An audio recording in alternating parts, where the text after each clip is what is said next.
Adverse drug reactions are unexpected and unwanted effects experienced after taking medicine.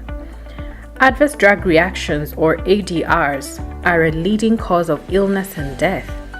Studies estimate that there are more deaths due to ADRs than from pulmonary disease, diabetes, AIDS, pneumonia, or accidents.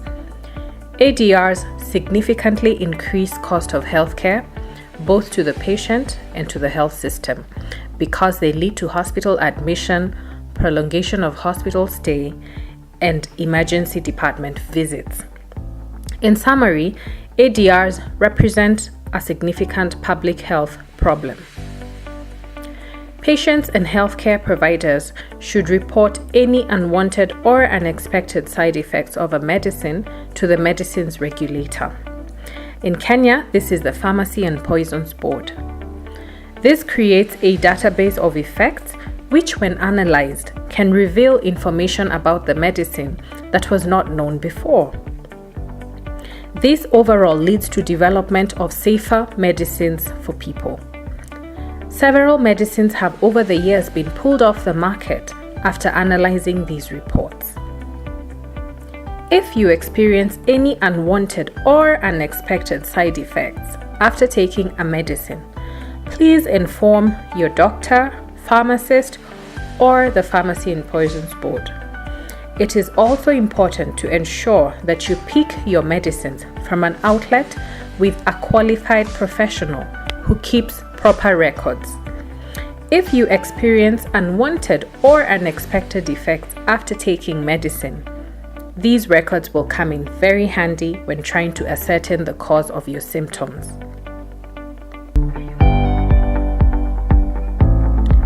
Let us watch and listen to a story of somebody who experienced a very severe adverse drug reaction when they were 3.5 years old. The good news is that this person survived the effects because it was established early on what the cause of these effects was, and this informed the course of treatment. And this patient survived the experience. I'm Daniela Monen, and I'm the CEO of the Pharmaceutical Society of Kenya. It's a professional association of pharmacists, and we advocate for better healthcare, including better pharmaceutical care. Yes. All right, my name is Vincent Wanda. I'm 22 years of age. Graduated with an economics degree in 2018, and thankfully this is my 20th anniversary being a victim of an adverse drug reaction. So many hearts. Wow. Yes. You say victim, but you're here today, so we'll also call you a survivor. A survivor of an adverse drug reaction. Yes. Yes. So Vincent, tell us about your experience with an adverse drug reaction. What happened? Give us the whole journey. Yes, this is something that happened to me in August of 1999. I was 3.5 years old. Wow. So it's not something that I do remember really happening, but I do remember the facts from the doctors who were with me at that time, and my parents. So I was taken to hospital in Meru. I was suffering from tonsillitis, and so I was going for a routine checkup. The doctor administered an antibiotic, hoping that after 1 week I'll go for a review. Yes. However, when I went for the review after 1 week, all was not well. I was still not yet improved.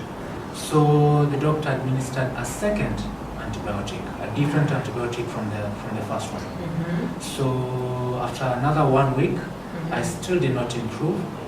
And so my parents, in their wisdom, decided to call a pediatrician here in Nairobi, who they had been in interaction with when I was born, before they moved to Meru. And so while I was while they were seeing how they were going to move me to Nairobi, the doctor in Nairobi this time because it so happened that the doctor in Meru could not answer his phone.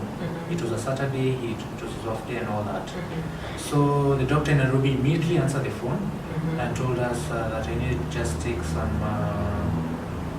medicine to calm my temperature so that I could weather the 4-hour journey to Nairobi. However, as fate would have it, and as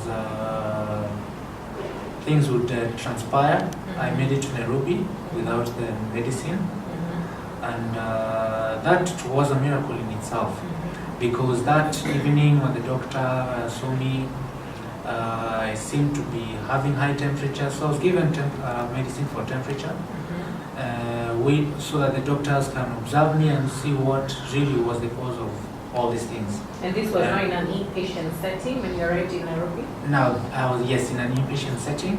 I wasn't in a normal ward.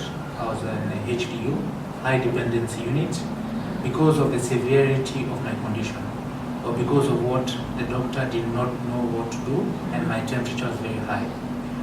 The doctor went home. My dad also went home. So that night, when I was being put to sleep, at around 10 p.m., when anyone would touch my, try and probably put my t-shirt on or touch my skin would peel off. And that would literally be happen through the whole night. And so the doctor was immediately called. He swiftly responded and was there in no time. And as things would transpire that evening, the doctor immediately diagnosed a drug reaction was taking place. Why? Because of the symptoms that he saw, and that he moved me to the intensive care unit, and was immediately put on medication to actually stop the whole process, or the whole to halt the drug reaction from making any more serious complications. So at this point, the severity of your illness was more to do with the adverse drug reaction, not the original tonsillitis, not the initial illness. The adverse drug reaction was on the suspicion of a doctor in Nairobi about the antibiotics I was given back in Nairobi. Yes. The doctor didn't know whether I reacted to the first antibiotic or to the second one.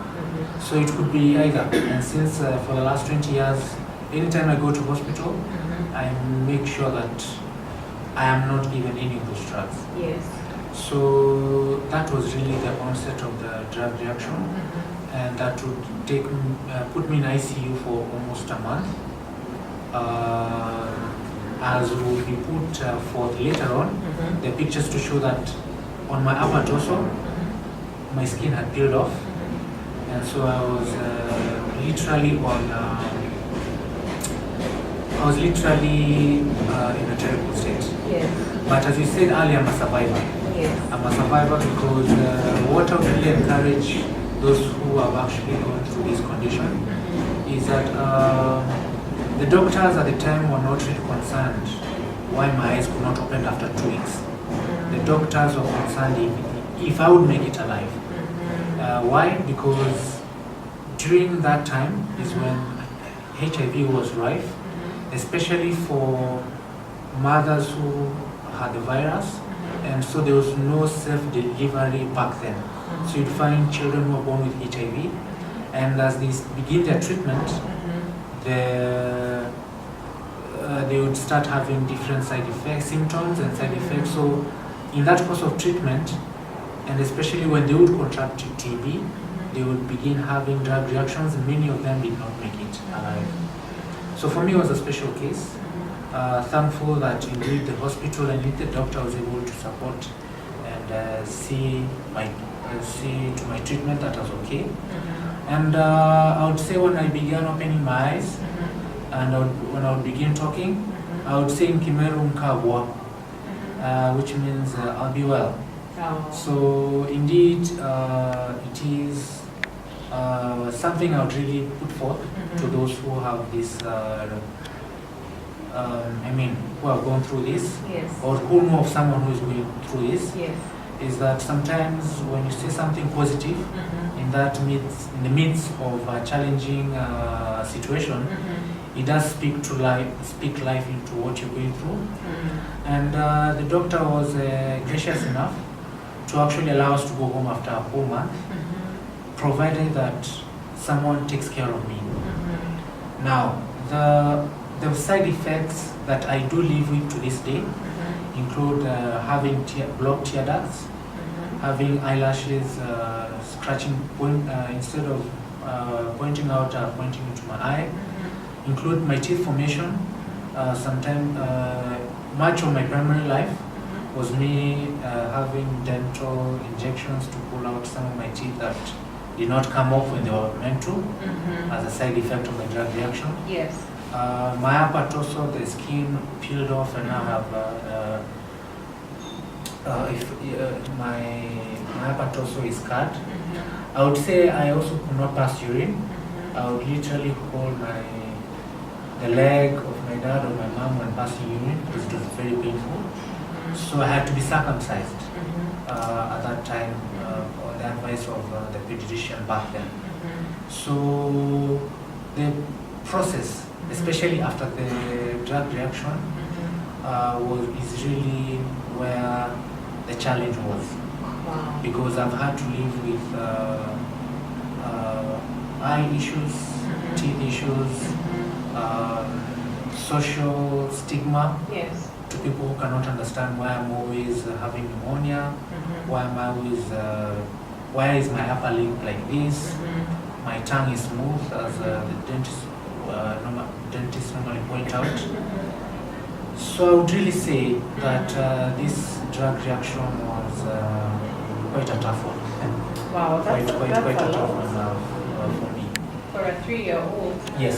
Yeah. Now, just distinguish for us the symptoms initially that Yes. took you to the hospital, Okay. and then those that then you have had to live with. Exactly. For the benefit of those who might want to spot it, and Yes. initially, how did the Stevens-Johnson syndrome present initially? Now, as you've rightly mentioned, the adverse drug reaction, specific name was the Stevens-Johnson syndrome. Yes. Of having 2 antibiotics reacting in my body. Yes. I had tonsillitis. I was coughing, I was inflamed, and it has always been an issue for me, to the extent that in 2009, I had, in 2008, I had them removed. Then in 2009 to 2012, I've had almost 7 operations on my eyes. One for removing tonsillitis. So those are 8 operations. Yes. To answer your question about the symptoms at the time and after, I had tonsillitis, coughing, routine, everything, and all that. Temperature was slightly high, but I would eat and all that. But the symptoms that would tell the doctor that this young man is having a drug reaction would be the fact that my skin started peeling off and that my temperature skyrocketed. Yes. So those are some of the things to look at, especially when you think that the person you're with or even you yourself is probably having a drug reaction. Yes. From my interaction with that pediatrician, he says, a life is saved. At that minute, you start feeling it. Because me looking at you, I may not know you're having a drug reaction. But when you start seeing the symptoms of your skin peeling off, your temperature is on another level, that is when you really need the care. You really need the medicines to counteract that reaction and to at least bring the situation to normalcy. And one of the things I've picked up from your story is you were under the care of a health professional, even Yes. initially, before you were admitted. And so the health professional was able to relate your symptoms to the medicines that you had got in Yes, Meru. that's right. And therefore, then it's important for people to not just buy products from over-the-counter drug shops That's where right. there's no record of what they have, and should they present them in a hospital later, then the hospital would have been grappling with what is this, because they don't That's have right. the history That's of what right. you're on. I think if we went that route of I getting medicines when I was 3, my parents getting medicines and giving me, they would probably have forgotten what they gave me before. Yes. And so the doctor at that time, when he's trying to treat me, he would treat the drug reaction. But say 3 years down the line, I go over the counter and buy that drug, or my parents buy that drug that that you may have forgotten about, Yes. and you find yourself in square one again. Exactly. So it's important that you go to a healthcare provider, a hospital, or a reputable clinic where you can be able to be given your diagnosis correctly, Yes. have the records put in place, Yes. and you as a patient also take the responsibility to know that I have been given this drug, I have recovered, I was given this drug, I probably had acidity in my stomach, Yeah. so that you can also be responsible for yourself, isn't it? Exactly. And also, they say safety begins with you. So you also Yes. have, I will not underestimate the power of you being responsible for your own situation. So Vincent, every time you seek care now, Yes. health care, do you give your history with medicines to the providers? As you may see in this interview, it's a long story. Sometimes I don't share the whole story unless Yes. the doctor is inquisitive. But I do make it as an underlying measure to have put it across that I do not take this antibiotic or this antibiotic. Yes. That is that one is what my parents have steered clear of. So sometimes I take myself to hospital. I always make sure I make it very clear to the doctor in administering drugs. Yes. Okay. To the best of your knowledge, did the hospital once they realized that you were suffering from an adverse drug reaction, Yes. or your healthcare provider who was coming to see you at the hospital, did they report the reaction officially as a drug reaction? They did report because that is what the doctor mentioned to my parents at that time.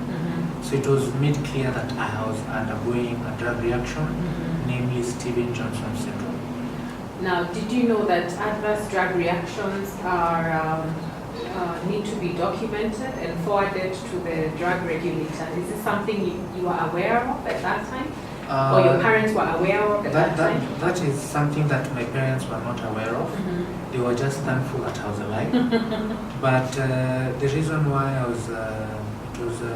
was really intentional about going through this interview is to make it and because this is the age of information. Let me put it across that it's important that we make sure that we use all avenues to report some of these things. Because back then we probably had the ignorance of not knowing what to do when something has happened to you. Yes. But as you have rightly mentioned, once something like this happens to you, report it to the drug regulatory board and to concerned parties, or the hospital can do that on your behalf. Yes, yes, absolutely.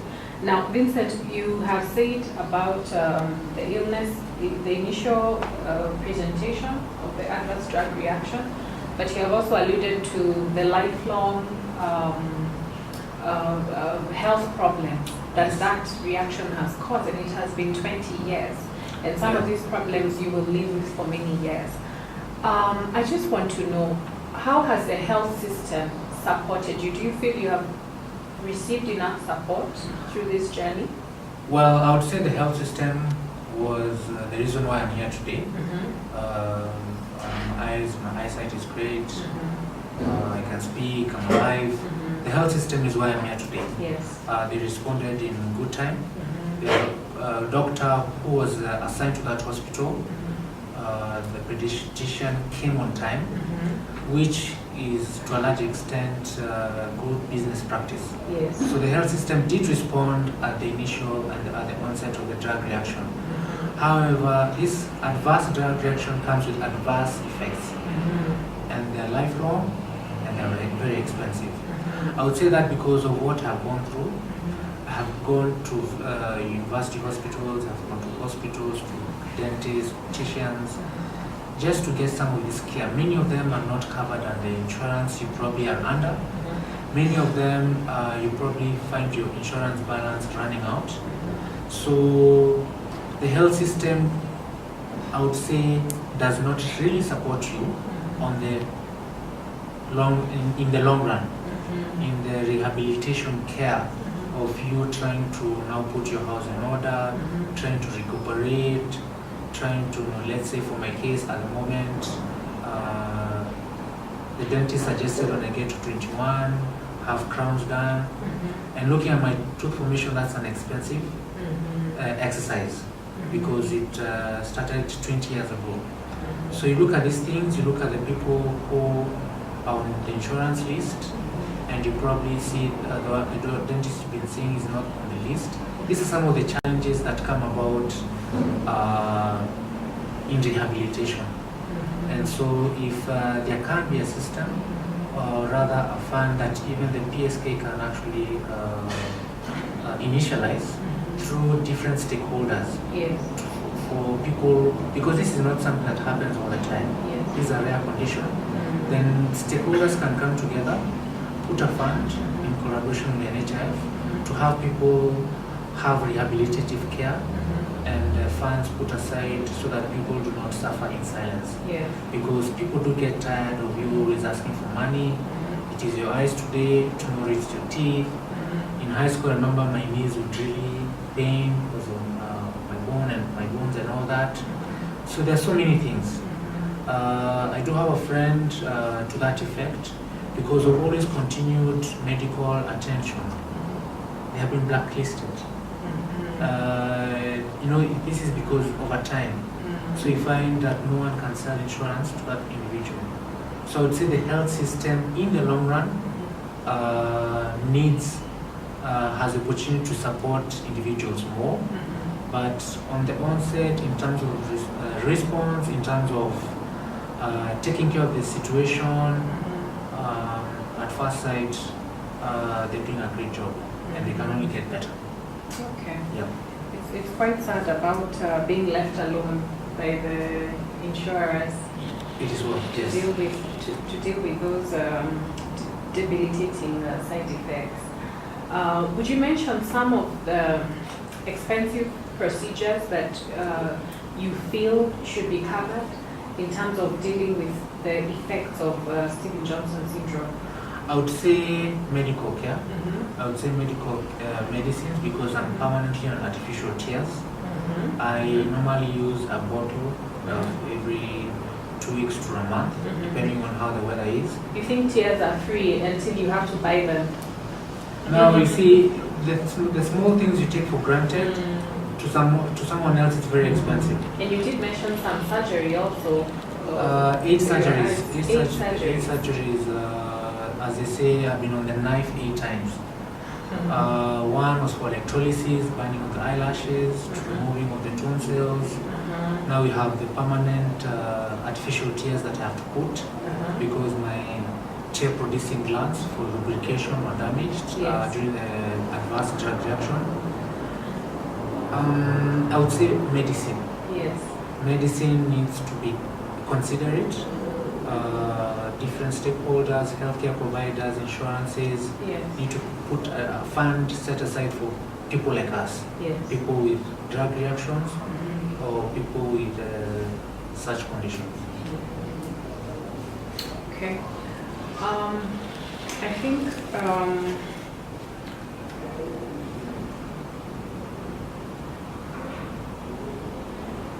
my last question will be, what do you now know about medicines in general that you probably would not have known if you had not experienced what you've experienced? What would you tell members of the public about medicines? Because sometimes people think it's like you just, it's like popcorn. If you have a headache, you Yes, pop yes. a pill. If you feel here and there, we like saying naskia malaria, as if it's a feeling. You pop something. Yes. With no record, with no thought to what you're putting in your body. What would you say to the public to educate them about medicines? I would say medicines can make or break. Medicines, as you saw, for me 20 years ago, almost ended my life. Let me put it across that way. I will not be speaking to you here today because of two antibiotics. There has been a lot of speak about people getting antibiotics over the counter. I think that's my story in itself. Yes. Would try and discourage people from doing that. Yes. Would encourage people to go into hospital, get your blood tested, let a doctor look at your signs and your symptoms, and give you the medication. Let there be a record. Exactly. Even of what Exactly. you took. Let there, because if you forget, you go to hospital today, and the touch of the keyboard, they have their history. You don't have to carry those big files that you would carry. And just for a light note, nurses would. I was always at hospital when I was young. That I would always have the biggest file. Had its own cabinet, this big, because of doctors writing, and that would be. But today, because of technology, we don't have to carry files. Doctors can look at your history through the computer, and so that you can actually get proper care. They will know that at this date you reacted, you had ulcers, you reacted to this medication. They also tell you that, because you can buy something, it doesn't work, you buy something else, it doesn't work. You will forget, we are humans, you will tend to forget what you took and it may affect you. Absolutely. So my story in itself is an answer to you, how do you deal with medicines? Yes. Take care, just take care. That's why we have hospitals. That is why we have the National Hospital Insurance Fund. That is why we have different insurance companies and stakeholders selling different products to make sure for you to choose from. And really, you should give yourself the best. Don't underestimate medicine. Give yourself the best. You need to see what happens in 2022. That you need to see the actualization vision to 2030. We need you around. So, I think many people don't realize Yeah. that drugs can also be poison. Exactly. Yeah. Yes, they are. It's like a two-edged sword, and so professionals help you to maximize on the side that makes you better. Exactly. Yeah. But we also have to be very watchful about the side that can harm your body, and I think people need to know that they can report so that investigations begin. You don't just sit at home with your side effects. They have been, thanks to social media, we have seen people reporting cases of negligence, cases of mismanagement, especially to do with healthcare. Yes. And this has, to a large extent, improved healthcare in our country. Yes. We may not be where we want to be. Yes. We have probably achieved a lot, Yes. but we surely are not where we used to be. Yeah. So let's take strides, Yes. and through the information we have, let it use it for a gain. Let's use this also this platform that the Pharmaceutical Society of Kenya has put in place. Let people understand and listen. Yes. Nothing can be as powerful than as a personal story. It's true. So indeed, It's true. poison almost destroyed my life. Yeah. So I think that should be really put across. And we thank you so much, Vincent, for sharing with us your story. It will definitely empower people to know that they need to report That's right. unwanted side effects of medicines. It will definitely make people more mindful when they're taking medicines. That's right. It's not That's right. just, Yeah. it's not like food. And it will make people see a professional and make sure they go to a facility where record keeping is done, so that the next time they're in the facility, those records of their That's right. reaction to the previous drug are there. And so we thank you for your willingness and social accountability, really, Yes. to educate people Okay. about medicines, and we wish you well in your journey going forward. Indeed. All right. Thank you. Thank you very much. Mhm. Thank you, Daniela, for this opportunity. Yes. Thank you to the Pharmaceutical Society of Kenya. Yes.